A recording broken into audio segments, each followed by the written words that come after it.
게다가 2019년에 아베가 어떻게 합니까? 수출 규제 어그로를 끌죠. 그러자마자 한국에서 국민들이 다 들고 일어나서 일본이랑 그냥 쌩까버려라, 일본 기업들 그냥 뒤지게 해야 된다, 우리가 불매를 하고, 그러면 일본 뉴스에서 일본 국민들한테 뭐라고 얘기하겠습니까? 평화헌법 개헌을 막는 것에 도움이 되는 겁니까?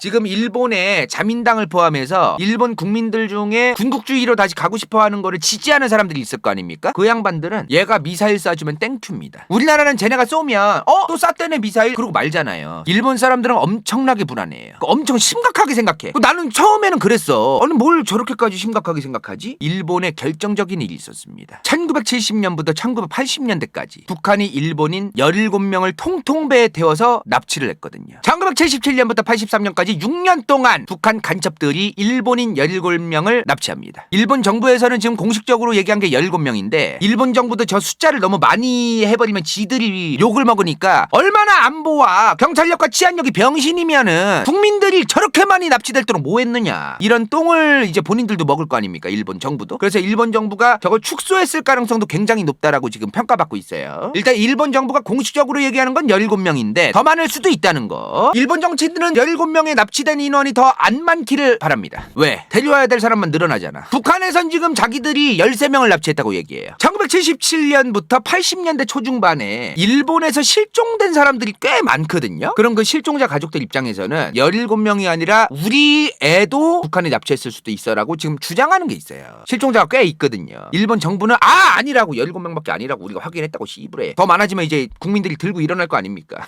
여기서 이제 궁금한 거지. 왜 납치했냐는 거야. 일단 왜? 지들이 인정을 했다네? 일본에선 17명이라고 하지만 지들은 또 13명이래네요. 왜 납치를 했냐면, 첫 번째, 일본어를 가르치고 일본 문화를 가르칠 사람이 북한에 없던 거예요. 그럼 이제 돈 주고 데려와야 될 거 아니야. 근데 이 새끼들 그게 안 돼.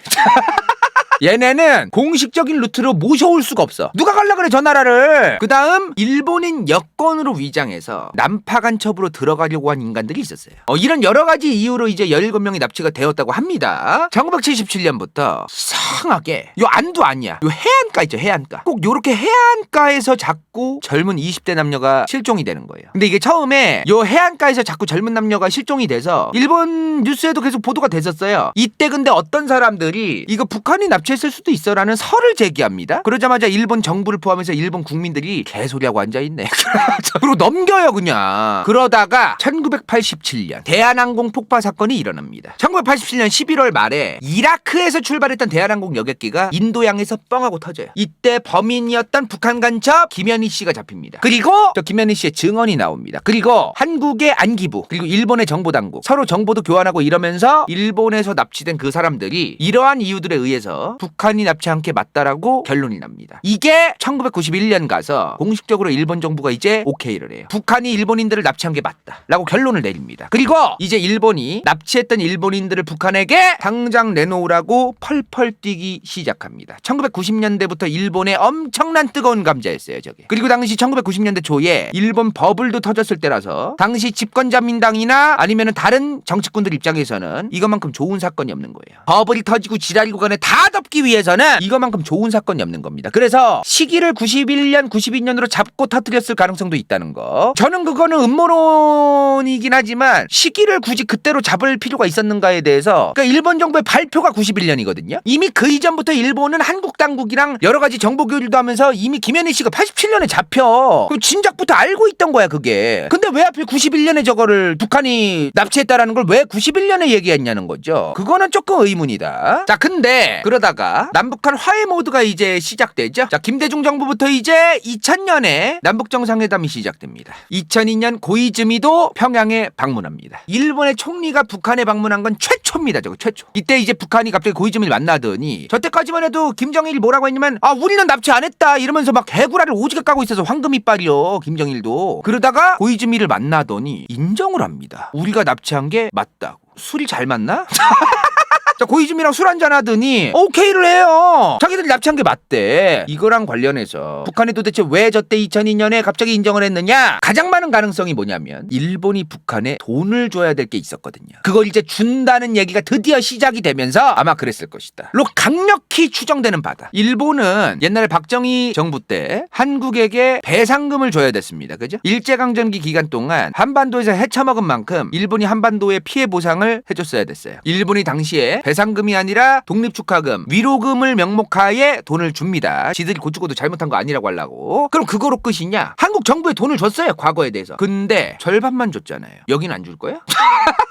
일제강점기에 대해서 배상을 한 거는 배상도 아니죠. 독립축하금으로 줬지만 어찌됐든 돈을 준 걸 여기만 준 거예요. 여기만. 남한치만 준 거예요. 남한치만. 북한치는 안 줬다고. 이게 진짜 일본 정부도 그걸 오프콜스래요. 일본도 맞아. 그거 우리가 줘야 된다고 우리도 생각하고 있어. 라고 일본 정부도 인식하고 있습니다. 왜? 일본이 지금 과거사 지우고 어떻게든 덮으려고 난리치고 있지 않습니까? 우리나라한테도 뭐라고 해요 지금. 우리나라가 지금 개 난리치면서 지금 저 새끼들 배상 제대로 안 했다 그러면 과거 박정희 정부 때 다 끝난 일이다라고 지금 일본이 지금 객기 부리고 있잖아. 그 얘기만 하면서. 근데 일본이 북한한테는 할 말이 없어요. 아무리 우리나라한테는 그런 소리를 해도 여기에는 할 말이 없어. 일본이. 그 할 말을 만들어야 될 거 아니야. 그러니까 지금. 근데 얘네가 해결이 안 된 거야 지금. 돈을 빨리 주고 입막음을 하고 계약서 서류를 남겨놔서 너네 이제 배상금 문제 얘기하지 마. 돈 줬다? 이게 안 되는 거야 지금 북한은. 자, 그렇게 아마 고이즈미랑 김정일이 2002년에 만나서 그 과거사에 대한 배상 문제와 동시에 납치자를 돌려받는 걸 같이 얘기했을 것으로 강력히 추정되고 있다. 1991년에 일본 정부가 북한이 과거에 납치해갔다고 얘기했을 때도 안 믿는 사람들이 많았어요. 일본 국민들 중에. 근데 김정일이가 지 입으로 얘기했잖아. 우리가 납치한 게 맞다고. 일본 전역이 2002년에 발칵 뒤집힙니다. 왜? 일본에서도 설마 북한이 납치했겠어라고 생각하던 사람들이 많았는데 북한이 지들 입으로 납치를 인정한 거잖아요. 난리가 난 거야 이제. 자, 그렇게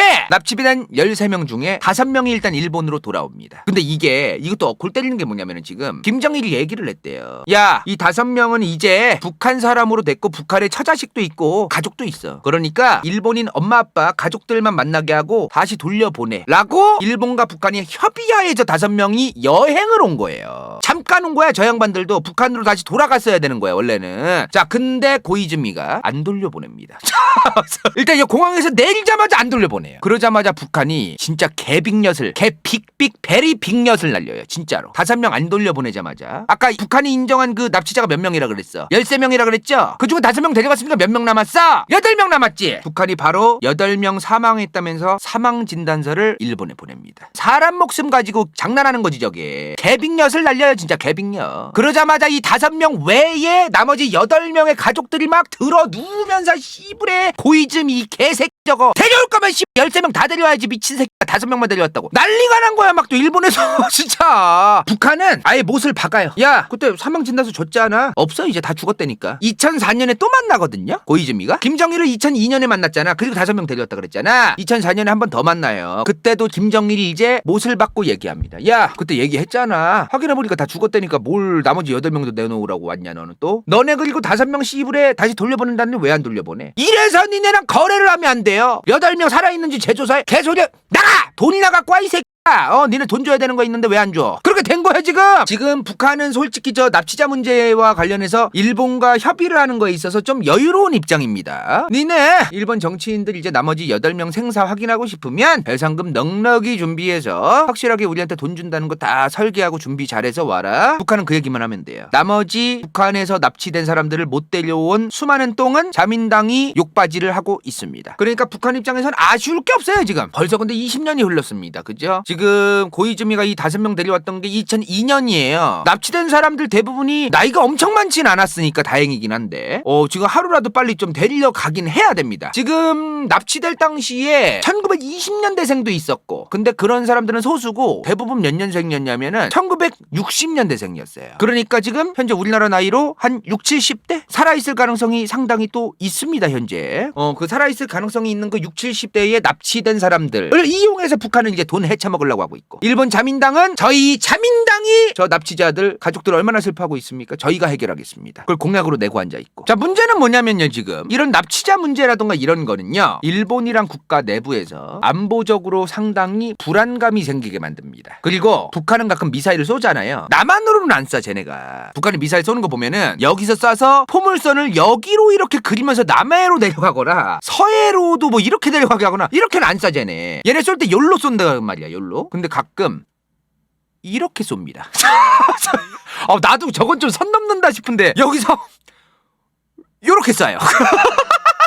미친 것 같아. 그럴 때마다 일본 사람들은 와, 북한 쟤네 진짜 위험하다. 자, 그럴 때마다 자민당에 그리고 일본의 극우 세력들 중에서 평화헌법을 개정하고 싶어하는 사람들은 얼씨구나 지화자예요. 얼씨구나 지화자. 드디어 평화헌법을 폐기하고 안보를 굳건히 하면서 우리 자민당 정부가 자위대를 중심으로 미일 동맹을 더욱 굳건하게 하면서 이렇게 가는 거야 지금. 그러면 일본의 야당은 자민당한테 안보 파리하지 말라면서 평화헌법은 계속 유지해야 된다고 난리를 치지만 지금 뉴스에 버젓이 지금 북한이 미사일 쏜 게 저기서 터지는 게 보이는데 야당이 자민당한테 안보파리 하지 말라는 게 먹히겠습니까? 이 새끼들 살치고 댕겨가지고 씨부레 지금 여기서 뻥뻥 터지면은 지금 일본에서 평화헌법 개정하면은 우리나라도 좋을 게 별로 없습니다 사실 지금. 이런 일이 일어나면 일어날수록 일본에서 그 안보파리 해가지고 평화헌법 개정하자는 거는 일본 국민들한테 은근히 잘 먹혀요 저게. 게다가 2019년에 아베가 어떻게 합니까? 수출 규제 어그로를 끌죠. 그러자마자 한국에서 국민들이 다 들고 일어나서 일본이랑 그냥 쌩까버려라. 일본 기업들 그냥 뒤지게 해야 된다. 우리가 불매를 하고 그러면 일본 뉴스에서 일본 국민들한테 뭐라고 얘기하겠습니까? 평화헌법 개헌을 막는 것에 도움이 되는 겁니까? 간다요 개인적인 생각에는요, 한국의 언론과 국민들은요, 일본이 어그로를 끌 때마다 평화헌법 개정을 도와주고 있습니다. 일본 정부가 저렇게 어그로 한번 끌면 정부 대 정부 차원에서 대응을 하게 해야지. 예를 들어 이런 거, 일본이 톡 건드려서 그래. 한국 사람들이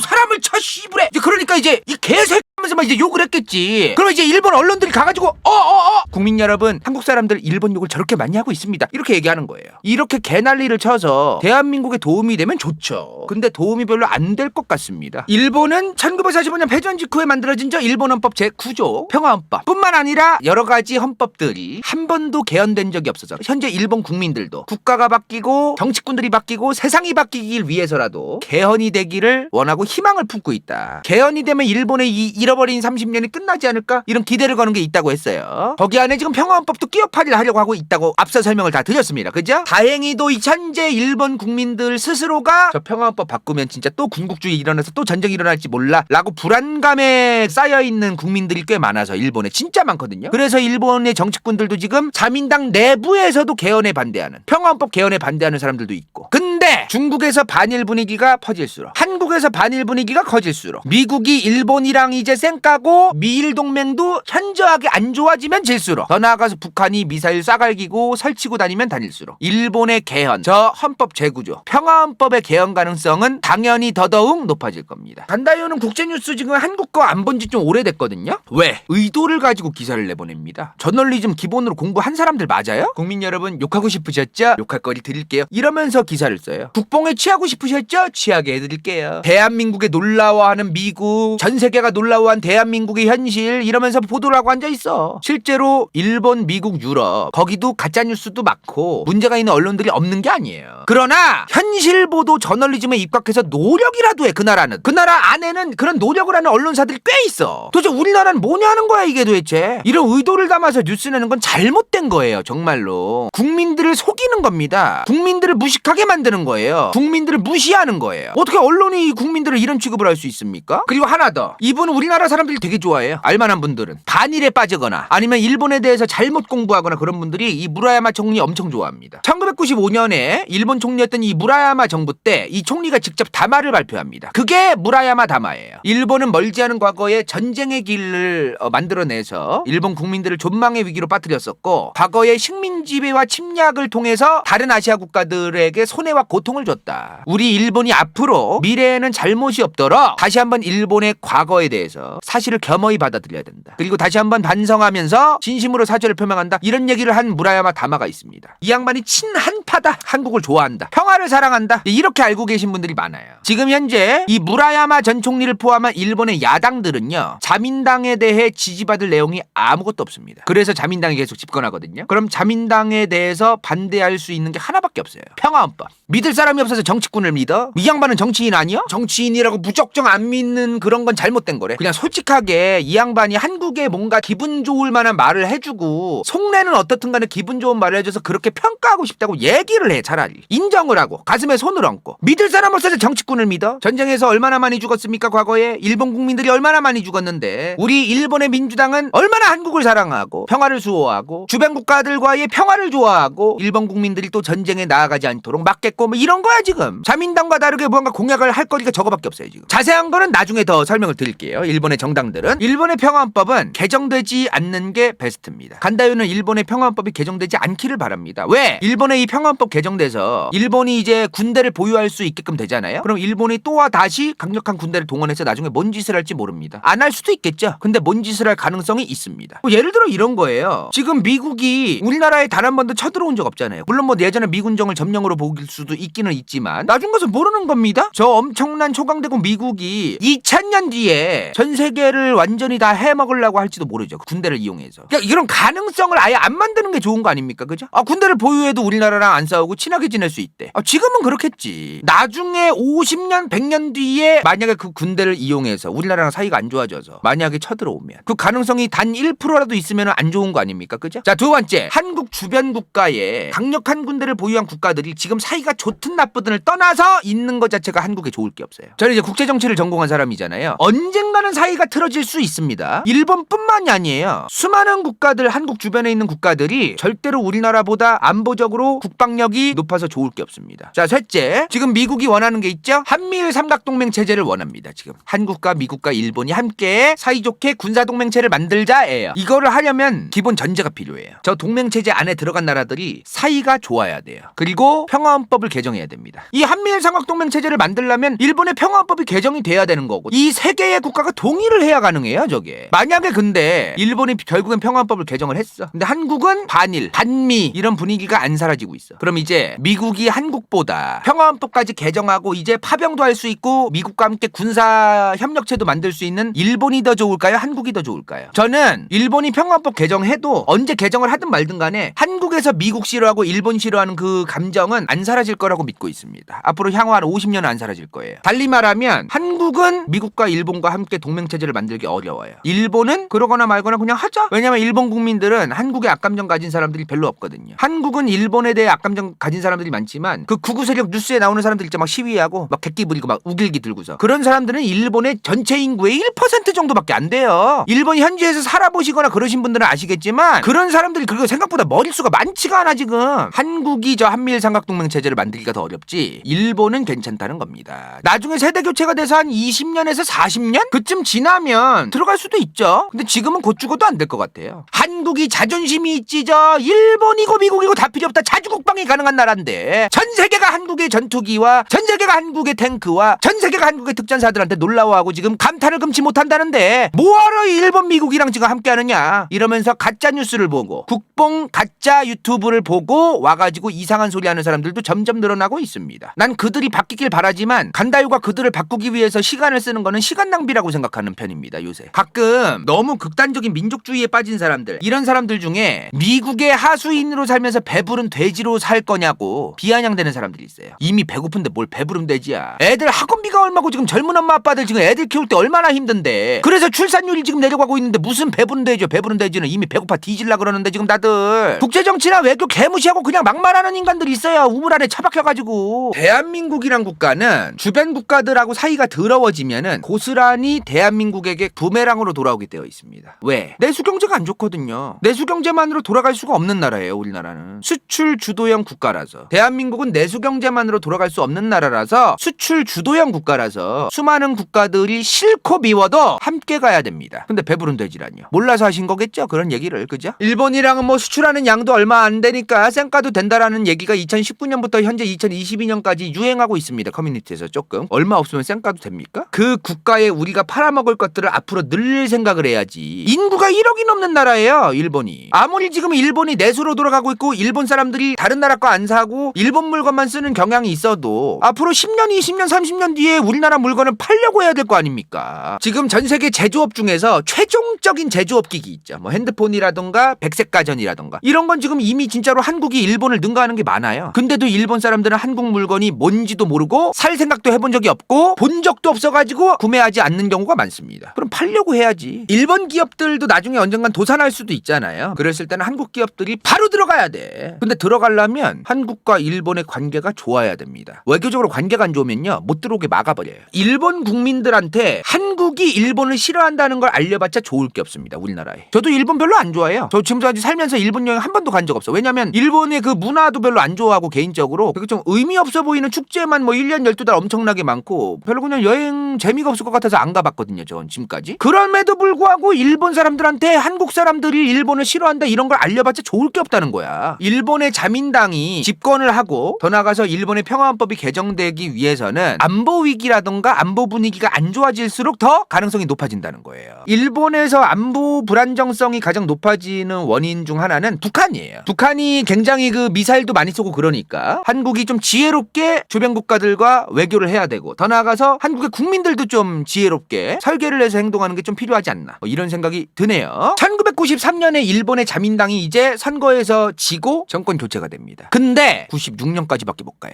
그리고 또다시 자민당이 96년부터 해먹기 시작합니다. 자, 그리고 2009년 일본 민주당이 집권합니다. 또 정권 교체가 돼요. 근데 또 3년 뒤 2012년에 또 자민당이 해먹습니다. 공통점이 있네요. 3년이야? 이 93년, 96년, 2009년, 2012년 요때 무슨 일이 있었을까요? 공통점이 있습니다. 1993년 전에 아까 앞서 말했던 자민당의 리크루트 사태 이런 부패 스캔들이 뻥뻥 터졌다 그랬잖아요. 그런 게 뻥뻥 터져서 93년에 정권 교체가 된 거예요. 그리고 2008 금융위기가 있었죠. 일본 경제가 안 그래도 잃어버린 10년, 잃어버린 20년인데 2008 금융위기까지 터지고 2009년에 또 정권 교체가 된 겁니다. 1993년에 정권 교체가 되고 1995년 고베 대지진이 터집니다. 엄청나게 많은 사람이 죽어요. 일본에서. 근데 일본의 야당이었던 정당들, 자민당이 아니었던 정당들이 이제 집권을 했잖아. 총리가 됐잖아. 해결을 못합니다. 제대로. 솔직히 자민당이었어도 마찬가지거든요. 근데 어찌됐든 저 대지진이 터졌을 때의 장본인들은 그 정부잖아. 그 정부가 해결 못하면 그 정부가 해결 못한 거죠. 자, 그렇게 96년에 다시 정권 교체가 되는 거예요. 자민당으로. 자, 그리고 2008 금융위기 이후에 2009년에 다시 정권 교체가 됐어요. 일본 민주당이 해먹습니다. 이때 총리가 하토야마였어요. 이 아저씨 알죠? 한국 와가지고 사과도 했잖아 몇 번. 2011년 동일본 대지진과 쓰나미 후쿠시마 원전 사고가 일어납니다. 그리고 또 2012년에 정권 교체가 다시 돼요. 그리고 나서 일본에서 이제 이 사람이 등장하는 거죠. 아베가 이때부터 이제 총리를 합니다. 단 한 번도 빠짐없이 2020년까지 최장기간 총리였습니다. 물론 아베는 요 이전에도 총리한 적이 있죠. 근데 그 얘기까지 넣으면 졸라게 영상이 루즈해지지 않을까요? 라고 말하고 싶네요. 지금 댓글 쓰려고 한 너, 아베는 그 이전에 예전에도 했었습니다라고 잔소리 하려고 했던 너, 지금 이 유튜브 영상을 보고 댓글을 달려고 했던 너, 그치?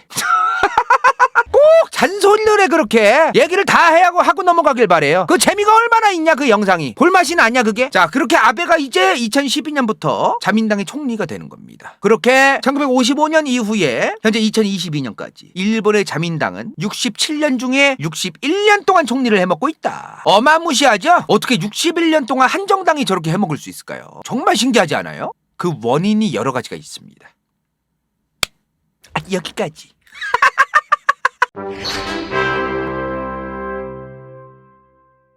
이번 영상이 볼만했다면 좋아요와 구독, 재미없었다면 이건 재밌을지도 몰라.